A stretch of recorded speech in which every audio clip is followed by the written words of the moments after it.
Hello friends, welcome to my channel sign UPPSC. Friends, इस video में हम discuss करने जा रहे हैं राज्य के नीति निर्देशक तत्व जिनका उल्लेख संविधान के भाग 4 और अनुच्छेद 36 से 51 तक में किया गया है। तो आइए डिस्कस कर लेते हैं। सबसे पहले अगर बात करते हैं नीति निर्देशक तत्व जो है किस देश के संविधान से लिया गया है, तो नीति निर्देशक तत्व जो है ये आयरलैंड के संविधान से गृहीत है। ये मोस्ट इंपॉर्टेंट लाइन है, आपको याद रखना है। नीति निर्देशक तत्वों को आयरलैंड के संविधान से लिया गया है। ओके, और बात करते हैं मूल अधिकारों के साथ नीति निर्देशक तत्व जो है ये संविधान की आत्मा और दर्शन है। ठीक है, बात करें अगर कि संविधान की आत्मा और दर्शन कौन है, तो मूल अधिकार है और नीति निर्देशक तत्व जो है वो संविधान की आत्मा और दर्शन है। ओके, नेक्स्ट पॉइंट है उद्देश्य क्या है इसका। राज्य के नीति निर्देशक तत्वों को लाने का उद्देश्य क्या था, तो लोक कल्याणकारी राज्य की स्थापना के जरिए आर्थिक और सामाजिक लोकतंत्र की पुष्टि करना जो है ये नीति निर्देशक तत्वों का जो है उद्देश्य रहा था लाने का। ओके, अगर बात करते हैं नीति निर्देशक तत्वों की प्रकृति की, तो प्रकृति क्या है इसकी, गैर न्यायोचित है, यानी कि न्यायालय में प्रवर्तनीय नहीं है। ओके, तथा कानून की संवैधानिक मान्यता के विवरण में न्यायालय इन्हें देखता है। ओके, नेक्स्ट पॉइंट है अगर अनुच्छेद 37 की बात करते हैं। अनुच्छेद 37 क्या कहता है, निदेशक तत्व देश के शासन में मूलभूत हैं और विधि बनाने में इन्हें तत्वों को लागू करना राज्य का कर्तव्य होगा। ठीक है, तो अनुच्छेद 37 यही कहता है कि निदेशक तत्व जो है वह देश के शासन में मूलभूत हैं और विधि बनाने में इन्हीं तत्वों को लागू करना राज्य का कर्तव्य होता है।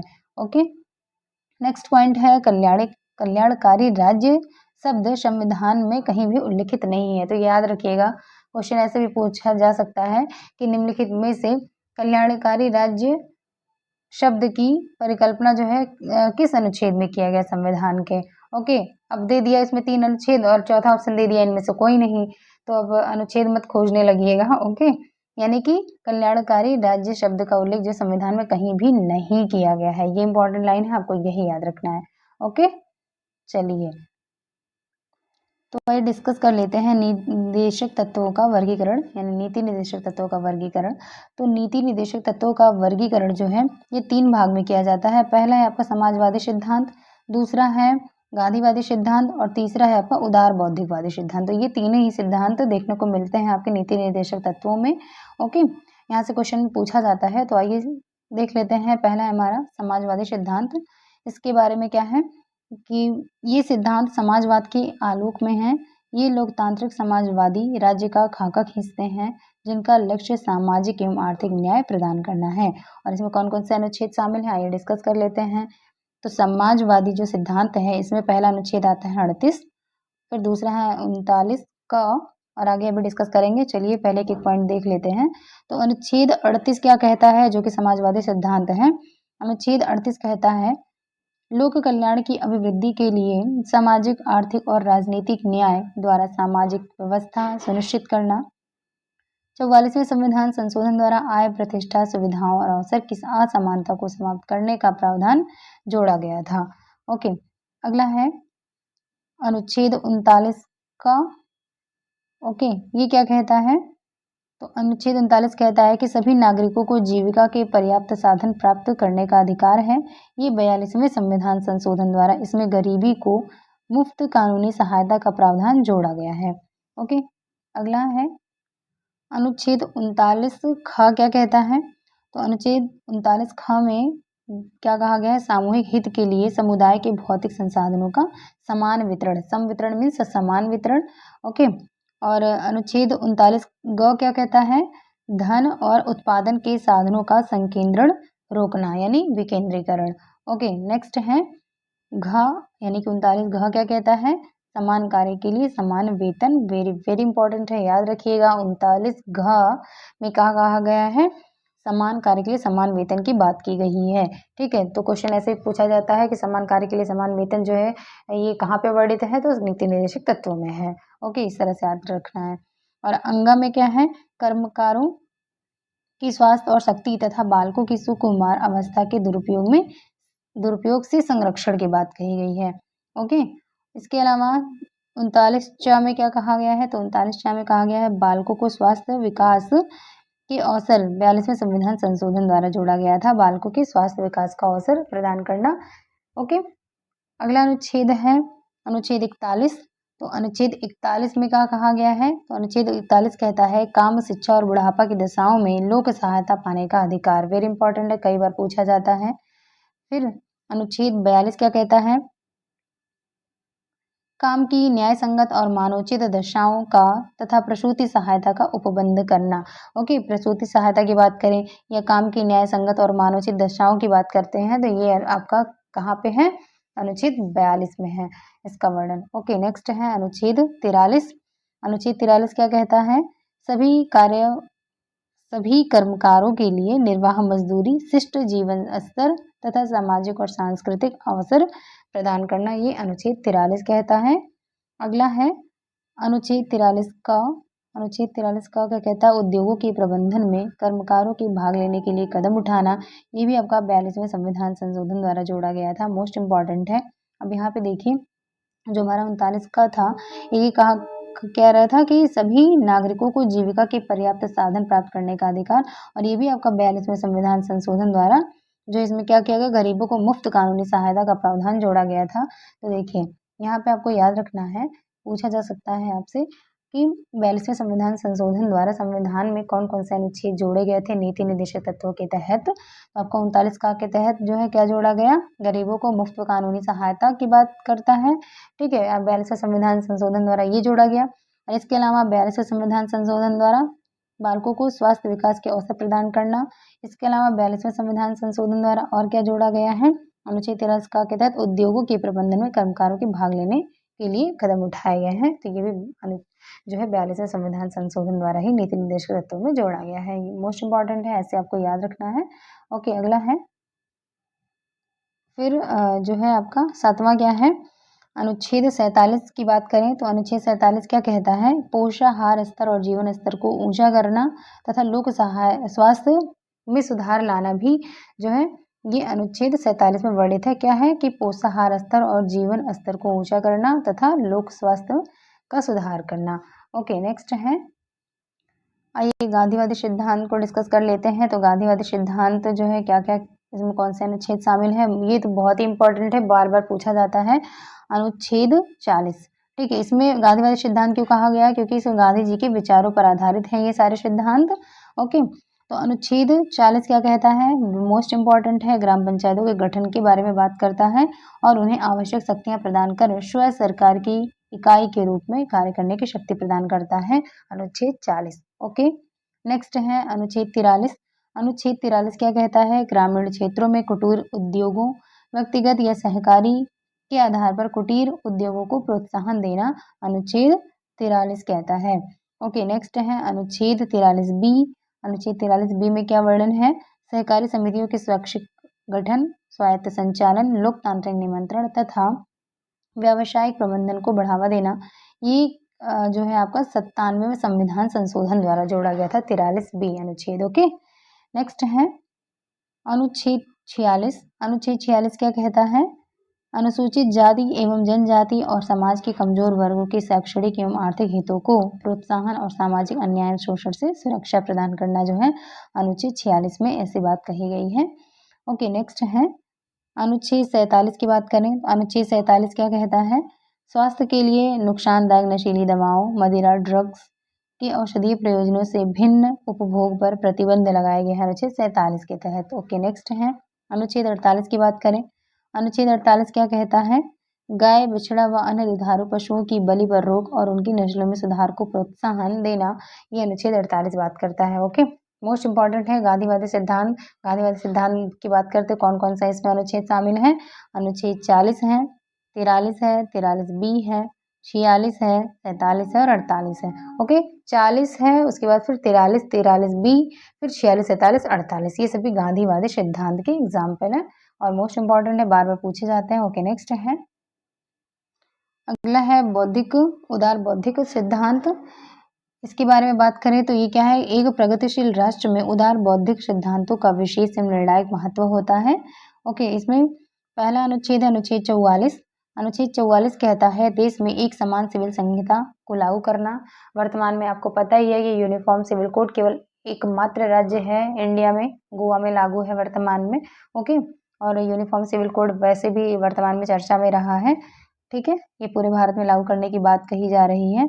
ओके, चलिए अगला है अनुच्छेद 45। अनुच्छेद 45 क्या कहता है? 14 वर्ष तक की आयु वाले बालकों को निःशुल्क और अनिवार्य शिक्षा देना। ये जो है 86वें संविधान संशोधन द्वारा 6 वर्ष की आयु तक निःशुल्क शिक्षा का प्रावधान जोड़ा गया था। मोस्ट इंपॉर्टेंट है, बहुत पूछा जाता है। ओके, नेक्स्ट है अनुच्छेद 48। अनुच्छेद 48 क्या कहता है? कृषि और पशुपालन को आधुनिक और वैज्ञानिक प्रणालियों से करना। ओके, नेक्स्ट है अनुच्छेद 48A। अनुच्छेद 48A क्या कहता है? पर्यावरण का संरक्षण तथा संवर्धन और वन तथा वन्य जीवों की रक्षा करना। ये 42वें संविधान संशोधन द्वारा जोड़ा गया था, अनुच्छेद 48A। ओके, नेक्स्ट है अनुच्छेद अनुच्छेद 49 क्या कहता है? अनुच्छेद 49 कहता है राष्ट्रीय महत्व वाले घोषित किए गए संस्मारक या स्थान का वस्तु का संरक्षण करना। राष्ट्रीय महत्व वाले घोषित किए गए संस्मारक या स्थान या वस्तुओं का संरक्षण करना, ये क्या कहता है? अनुच्छेद 49 कहता है। ओके, नेक्स्ट है अनुच्छेद 50। अनुच्छेद 50 की बात करें तो इसमें क्या कहा गया है? न्यायपालिका को कार्यपालिका से पृथक करने की बात कही गई है अनुच्छेद 50 में। ओके, नेक्स्ट है अनुच्छेद 51। अनुच्छेद 51 जो है इसमें निम्नलिखित प्रावधान किए गए हैं। आइए देख लेते हैं कौन कौन से प्रावधान हैं। पहला है इसमें अंतर्राष्ट्रीय शांति और सुरक्षा की अभिवृद्धि करना, अनुच्छेद 51 में है। इसके अलावा राष्ट्रों के बीच न्यायपूर्ण और सम्मानपूर्ण संबंधों की स्थापना करना, ये भी अनुच्छेद 51 में है। अंतर्राष्ट्रीय विधि और संधि बाध्यताओं के प्रति आदर करना या बढ़ाना। और इस अगला है अंतर्राष्ट्रीय विवादों को मध्यस्थ द्वारा निपटाने के लिए प्रोत्साहन देना भी। ये सभी जो है यानी इंटरनेशनल जो है इशूज हो गए। ओके, इंटरनेशनल इशूज हो गए, इंटरनेशनल ट्रीटीज हो गई। ठीक है, ये सभी से रिलेटेड जो विवाद हैं, निर्णय हैं, ठीक है, संबंध हैं, इनको सुधारना या निर्णय करना किसी भी चीज को लेके। ठीक है, ये सभी बात जो है वो कहे गए हैं अनुच्छेद 51 के तहत। ओके, आइए कुछ पॉइंट्स, इंपॉर्टेंट पॉइंट्स हैं जो कि एग्जाम में पूछे गए हैं, उसको डिस्कस कर लेते हैं।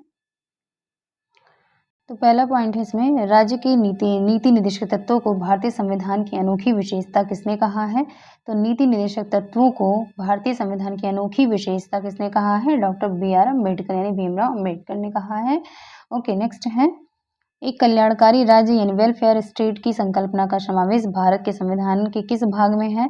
तो कल्याणकारी राज्य यानी वेलफेयर स्टेट की संकल्पना जो है ये भाग 4 यानी नीति निदेशक तत्वों में कही गई है ये बात। ओके, अभी हमने डिस्कस किया था। अगला है राज्य के नीति निदेशक तत्वों को संविधान में शामिल करने का मुख्य उद्देश्य क्या है? तो नीति निदेशक तत्व क्यों शामिल किए गए हैं? क्योंकि सामाजिक और आर्थिक प्रजातंत्र को स्थापित करना था। ओके, या इस 2002 में पूछा हुआ है क्वेश्चन। अगला है नीति निदेशक तत्वों को किस देश के संविधान से लिया गया है? हमने पहले पॉइंट डिस्कस किया था, तो नीति निदेशक तत्वों को जो है आयरलैंड के संविधान से लिया गया है। ओके, नेक्स्ट है राज्य की नीति निदेशक सिद्धांत एक ऐसा चेक है जो बैंक की सुविधानुसार अदा किया जा सकता है। यह कथन किसका है? ये किसने कहा था? KT शाह ने कहा था।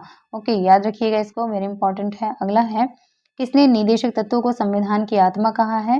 तो संविधान की आत्मा जो है नीति निदेशक तत्वों को किसने कहा है? ग्रैनविले ऑस्टिन यानी G. ऑस्टिन ने कहा है। ओके, अगला है नीति निदेशक तत्वों की भावनाओं को सच्चे कूड़ेदान की संज्ञा किसने दिया है? तो निदेशक तत्वों की भावनाओं को सच्चे कूड़ेदान की संज्ञा VT कृष्णमाचारी ने दिया है। ओके, नेक्स्ट है कौन कौन से नीति निदेशक तत्व 42वें संविधान संशोधन द्वारा भाग 4 में जोड़े गए थे? ओके, इम्पोर्टेंट है। तो 42वें संविधान संशोधन द्वारा नीति निदेशक तत्व में कौन से जो है अनुच्छेद जोड़े गए भाग 4 में? देखिए 4 अनुच्छेद जोड़े गए थे। पहला है अनुच्छेद 39 का, फिर दूसरा है अनुच्छेद 43 का, अनुच्छेद 48 का और अनुच्छेद 39 खंड 4। ओके, 39 का और 39 चा जोड़ा गया, फिर 43 का और 48 का। ओके, याद कर लीजिएगा, 39 का, 39 चा और 43 का और 48 का। ओके, ये 4 अनुच्छेद जोड़े गए। तो जो है आपका अनुच्छेद 39 का क्या कहता है? सामान्य न्याय निःशुल्क विधिक सहायता की बात करता है। और अनुच्छेद 43 का उद्योगों के प्रबंधन में कर्मकारों का भाग लेना सुनिश्चित करता है।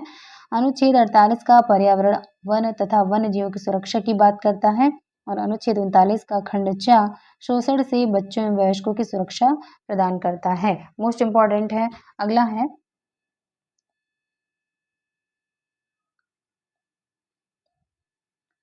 किस अनुच्छेद के तहत कहा गया है कि प्रत्येक नागरिक को चाहे वह स्त्री हो या पुरुष समान कार्य के लिए समान वेतन दिया जाएगा। समान कार्य के लिए समान वेतन जो है ये अनुच्छेद 39 में कहा गया है। ओके, अगला पॉइंट है राज्य संपूर्ण भारत के लिए एक समान सिविल संहिता यानी अ यूनिफॉर्म सिविल कोड का प्रावधान करेगा। किस अनुच्छेद के तहत उल्लंघित किया गया है इसे? तो समान सिविल संहिता जो है ये अनुच्छेद 44 के तहत है। ये क्वेश्चन बहुत बार रिपीट होता है, इंपॉर्टेंट है, याद रखिएगा। समान सिविल संहिता यूनिफॉर्म सिविल कोड की बात की गई है किस कौन से अनुच्छेद में? अनुच्छेद 44 में। ओके, नेक्स्ट है अनुच्छेद 40 के अंतर्गत किसके गठन के लिए राज्य को निर्देश दिया गया है? अनुच्छेद 40 में क्या कहा गया? ग्राम पंचायतों का गठन का निर्देश दिया गया है राज्य को। ओके, नेक्स्ट है अनुच्छेद 39 का संबंध किस नीति निदेशक तत्व से है? अनुच्छेद 39 का क्या कहता है? समान न्याय एवं निःशुल्क विधिक सहायता की बात करता है। ओके, नेक्स्ट है सहकारी समितियों के स्वैच्छिक गठन, स्वतंत्र संचालन, लोकतांत्रिक नियंत्रण एवं व्यावसायिक प्रबंधन को प्रोत्साहित करने हेतु किस अनुच्छेद के तहत राज्यों को निर्देश दिया गया है? तो सहकारी समितियों के स्वैच्छिक संगठन गठन, स्वतंत्र संचालन, लोकतांत्रिक नियंत्रण एवं व्यावसायिक प्रबंधन को प्रोत्साहित करने हेतु जो है राज्यों को निर्देश दिया गया है। कौन से अनुच्छेद के तहत? अनुच्छेद 43 ख के तहत। इंपॉर्टेंट है, याद रखिएगा। चलिए अगला है किस संविधान संशोधन अधिनियम द्वारा अनुच्छेद 43 ख को संविधान में जोड़ा गया था? तो अनुच्छेद 43 ख को 97वें संविधान संशोधन अधिनियम 2011 द्वारा जोड़ा गया था। ओके, नेक्स्ट है किस वाद में सर्वोच्च न्यायालय ने निर्धारित किया कि राज्य के नीति निर्देशक तत्व मूल अधिकारों तथा संवैधानिक अधिकारों के निर्वचन में मार्गदर्शन का कार्य करते हैं? किस संविधान जो है किस वाद में यह निर्धारित किया था सर्वोच्च न्यायालय ने? अशोक स्मोकलेस कोल इंडिया प्राइवेट लिमिटेड बनाम भारत संघ 2007 के मामले में। ओके, चलिए अगला है मूल अधिकार तथा नीति निदेशक तत्वों के मध्य सबसे प्रमुख अंतर क्या है? तो मूल अधिकार और नीति निदेशक तत्वों में सबसे प्रमुख अंतर की बात करें तो क्या है कि मूल अधिकार न्यायालय द्वारा प्रवर्तनीय है यानी इन्फोर्सिएबल हैं, जबकि नीति निदेशक तत्व न्यायालय द्वारा प्रवर्तनीय नहीं है। ओके, यही मूल अंतर है, वेरी इंपॉर्टेंट है, याद रखिएगा। चलिए अगला है कार्यपालिका का न्यायपालिका से पृथक्करण किस अनुच्छेद के तहत एक नीति निदेशक तत्व है? तो कार्यपालिका का न्यायपालिका से पृथक्करण ये अनुच्छेद 50 के तहत एक नीति निर्देशक तत्व है। ओके, नेक्स्ट है किस अनुच्छेद का संबंध अंतर्राष्ट्रीय शांति और सुरक्षा के संवर्धन से है? ये अनुच्छेद 51 के तहत है। ओके, नेक्स्ट है किस संविधान संशोधन द्वारा अनुच्छेद 31 ग को संविधान में जोड़ा गया था? अनुच्छेद 31 ग को 25वें संविधान संशोधन द्वारा जोड़ा गया था। ओके, नेक्स्ट है मूल अधिकारों पर नीति निदेशक तत्वों को वरीयता प्रदान करने वाला प्रावधान किस अनुच्छेद के तहत दिया गया है? तो ये है अनुच्छेद 31 ग के तहत।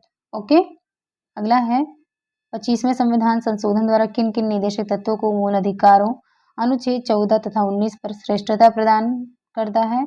तो ये है अनुच्छेद 39 ख तथा ग में वर्णित निदेशक तत्वों को जो है मूल अधिकारों अनुच्छेद 14 और 19 पर श्रेष्ठता प्रदान करता है। ओके, अगला है किस वाद में कहा गया है कि भाग 3 तथा भाग 4 के मध्य संतुलन संविधान का आधारभूत ढांचा है?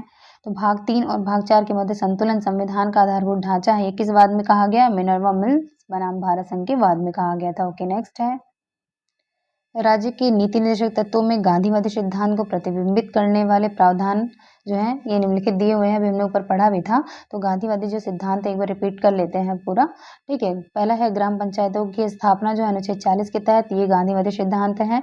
फिर अगला है दुर्बल वर्गों की शिक्षा और अर्थ संबंधी हितों की अभिवृद्धि अनुच्छेद 46, ये भी गांधीवादी सिद्धांत है। तीसरा है गाँव में कुटीर उद्योगों को प्रोत्साहन अनुच्छेद 43।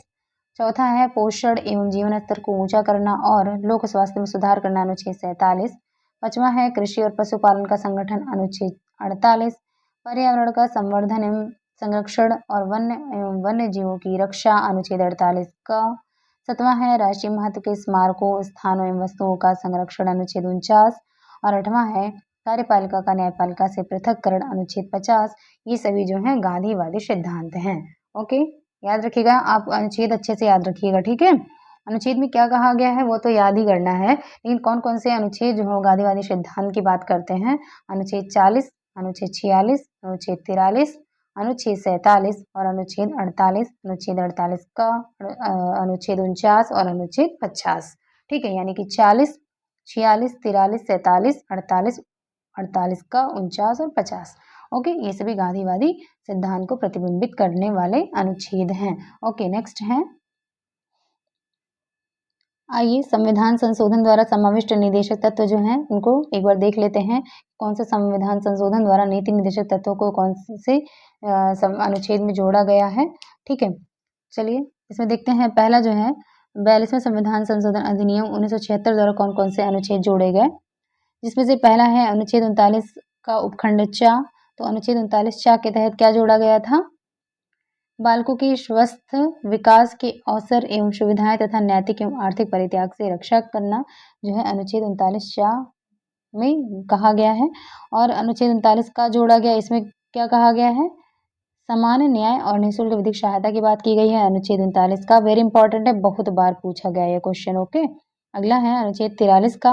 अनुच्छेद 43 क्या कहता है, उद्योगों के प्रबंधन में कर्मकारों का भाग लेना, ये अनुच्छेद 43 क में है। अनुच्छेद 48 का जो जोड़ा गया था, इसमें क्या कहा गया है, पर्यावरण, वन और वन्यजीवों की रक्षा करना। मोस्ट इंपॉर्टेंट है, सभी अनुच्छेद बहुत बार पूछे गए हैं। ओके, अगला है, आइए देख लेते हैं कि 44वें संविधान संशोधन द्वारा कौन कौन से अनुच्छेद जोड़े गए संविधान में। 44वां संविधान संशोधन कब हुआ था, 44वां संविधान संशोधन जो है ये 1978 में हुआ था। और 42वां संविधान संशोधन जो हुआ था वो 1946 में हुआ था। ओके, दोनों ही मोस्ट इम्पॉर्टेंट जो है संविधान संशोधन है। एक तो 42वां है आपका और एक है आपका 44वां।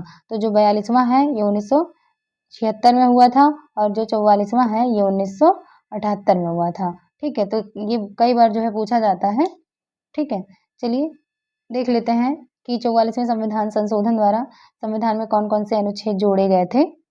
ओके, तो इसमें अनुच्छेद 38(2) की बात करें, अनुच्छेद 38(2) क्या कहता है, राज्य आय की असमानता को कम करेगा तथा प्रतिष्ठा, अवसर एवं सुविधाओं की असमानता को भी समाप्त करने का प्रयास करेगा। ओके, नेक्स्ट है, इसके अलावा जो है 86वें संविधान संशोधन अधिनियम 2002 द्वारा कौन से अनुच्छेद जोड़े गए नीति निर्देशक तत्वों में। तो पहला है अनुच्छेद 45 जोड़ा गया। अनुच्छेद 45 का प्रतिस्थापन 6 वर्ष की आयु के बच्चों की देखभाल एवं शिक्षा संबंधी निर्देश दिए गए हैं इसमें। ओके, और इसके अलावा जो है 97वां संविधान संशोधन 2011 द्वारा कौन सा नीति निर्देशक तत्व जोड़ा गया था, तो अनुच्छेद 43 ख जोड़ा गया 97वें संविधान संशोधन 2011 द्वारा। और अनुच्छेद 43 ख क्या कहता है, सहकारी समितियों के गठन, संचालन, नियंत्रण व प्रबंधन संबंधी निर्देश देता है। ओके, तो बेनिफिशियल होने वाली है। और इसमें जितने भी टॉपिक नीति निदेशक तत्वों से बन सकते थे सारे कवर कराए गए हैं। और इसमें से वन लाइनर जो फैक्ट आपको कवर कराए गए हैं वो एग्जाम में पूछे गए हैं और कई बार मेरे टाइम से रिपीटेड हैं। ओके, वनडे एग्जाम हो चाहे यूपीपीसीएस हो, ठीक है, सारे एग्जाम में पूछे गए क्वेश्चन है। आप इतना कर लेते हैं तो बहुत अच्छा परफॉर्म कर पाएंगे। ओके, तो मिलते हैं नेक्स्ट वीडियो में। अगर आपको वीडियो अच्छी लगी तो please do like share and subscribe my channel. Thank you.